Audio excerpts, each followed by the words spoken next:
जय श्री कृष्ण दोस्तों। केदारनाथ धाम एक ऐसा धाम है जिसके बारे में हर कोई गहराई से जानना चाहता है। केदारनाथ सबसे अहम हिंदू तीर्थ स्थानों में से एक है।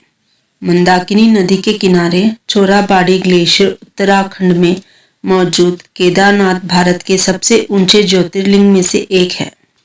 ये समुद्र तल से 3583 मीटर की ऊंचाई पर स्थित है। 4 धामों में से एक धाम केदारनाथ का इतिहास बहुत ही रोचक रहा है। वैसे तो मान्यता है कि यह मंदिर 8वीं सदी में आदि शंकराचार्य ने बनवाया था। पौराणिक कथाएं दावा करती है कि केदारनाथ की असली कहानी पांडवों से जुड़ी हुई है।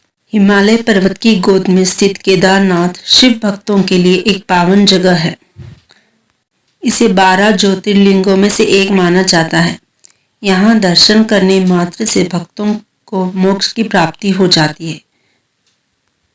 खराब मौसम के चलते साल में 6 महीने इस मंदिर के कपाट बंद रहते हैं। कहा जाता है केदारनाथ धाम की कहानी बेहद अनोखी और दिलचस्प है। चलिए सुनते हैं।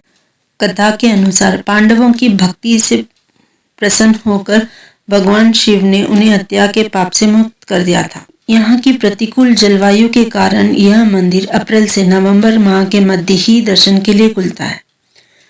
पत्थरों से बने कत्यूरी शैली से बने इस मंदिर के बारे में कहा जाता है कि इसका निर्माण पांडवों के पौत्र महाराजा जन्मेजय ने कराया था। यहाँ स्थित स्वयंभू शिवलिंग अति प्राचीन है। आदि शंकराचार्य ने इस मंदिर का जीर्णोद्धार करवाया था। बद्रीनाथ की बड़ी महिमा है। उत्तराखंड में बद्रीनाथ और केदारनाथ ये 2 प्रधान तीर्थ हैं। दोनों के दर्शनों का बड़ा ही महत्व है।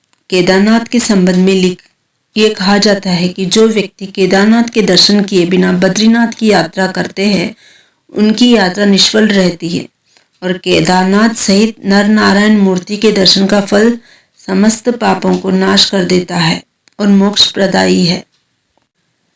पंच केदार की कथा ऐसी मानी जाती है कि महाभारत के युद्ध में विजयी होने पर पांडव भ्राता हत्या के पाप से मुक्त पाना चाहते थे।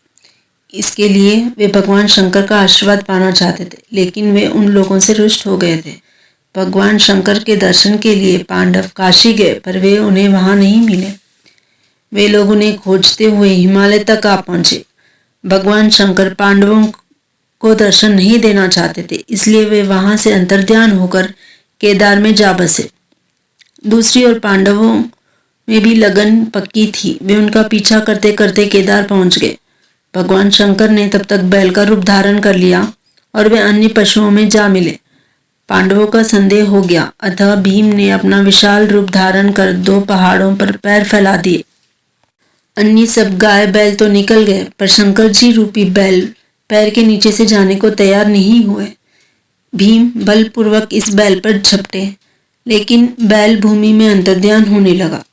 तब भीम ने बैल की त्रिकोणात्मक पीठ का भाग पकड़ लिया। भगवान शंकर पांडवों की भक्ति दृढ़ संकल्प देखकर प्रसन्न हो गए। उन्होंने तत्काल दर्शन देकर पांडवों को पाप मुक्त किया। उसी समय से भगवान शंकर बैल की पीठ के आकृति पिंड के रूप में श्री केदारनाथ में पूजे जाते हैं।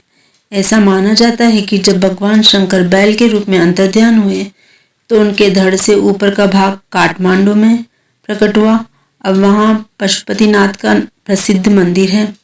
शिव की भुजाएं तुंगनाथ में, मुख रुद्रनाथ में, नाभि मध्येश्वर में और जटा कल्पेश्वर में प्रकट हुए। इसलिए इन चारों स्थान सहित श्री केदारनाथ को पंच केदार कहा जाता है। यहाँ शिव जी की भव्य मंदिर बने हुए हैं। दोस्तों, कमेंट बॉक्स में ओम नमः शिवाय जरूर लिखिएगा। ओम नमः शिवाय।